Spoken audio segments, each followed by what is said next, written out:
2008, millions of Americans lost everything. Their jobs, their homes, their futures. It wasn't a war. It wasn't a natural disaster. It was a man-made economic collapse, and it changed the world forever. Before the fall, there was a boom. Banks were giving out home loans like candy, and Wall Street was swimming in profits. People were told, buy a house, it'll never lose value. But beneath the surface, something was cracking. Greedy bankers bundled risky loans into shiny packages called mortgage-backed securities. These were sold as safe investments, but they were ticking time bombs. When homeowners started defaulting on their loans, the truth came crashing down. Banks had built a house of cards, and it all came tumbling down. Lehman Brothers collapsed. The stock market plunged. Retirement savings vanished overnight. People who once lived the American dream were suddenly standing in line for food. Families lost their homes. Parents skipped meals to feed their kids. The middle class was shattered. The poor got poorer.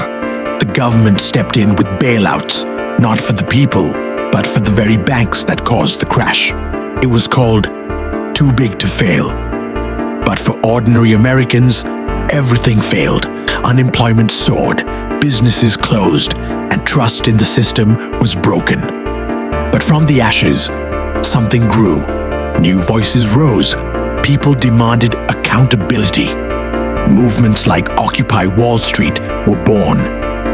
The Great Recession was more than an economic crisis. It was a wake-up call, a reminder of how fragile the system can be, and how powerful the people are when they finally say, enough.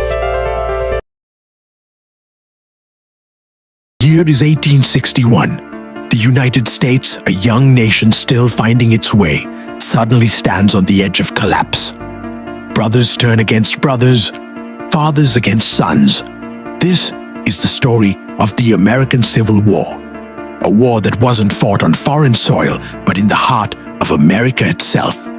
It began with a question that had haunted the country from the beginning. Can a nation built on the promise of freedom also allow the chains of slavery? The South said yes, the North said no.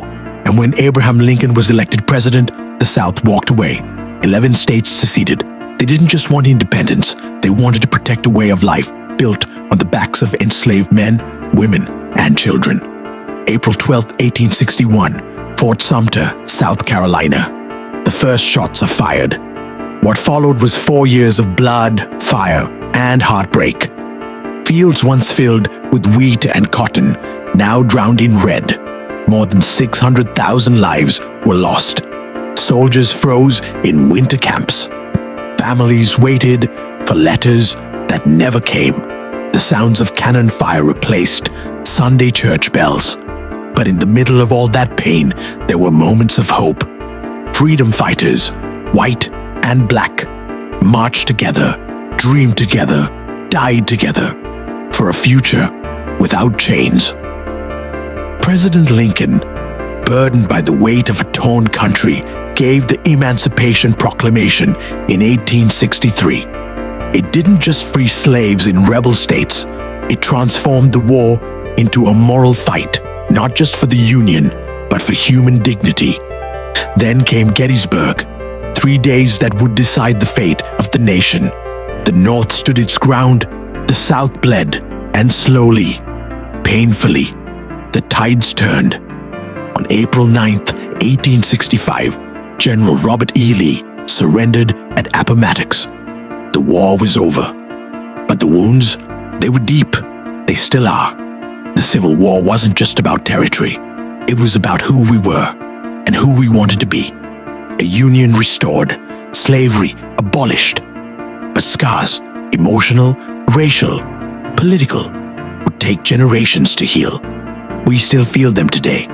But we must remember, out of our darkest chapter came one of our brightest lights. A nation that through fire and sacrifice chose unity over division and freedom over oppression.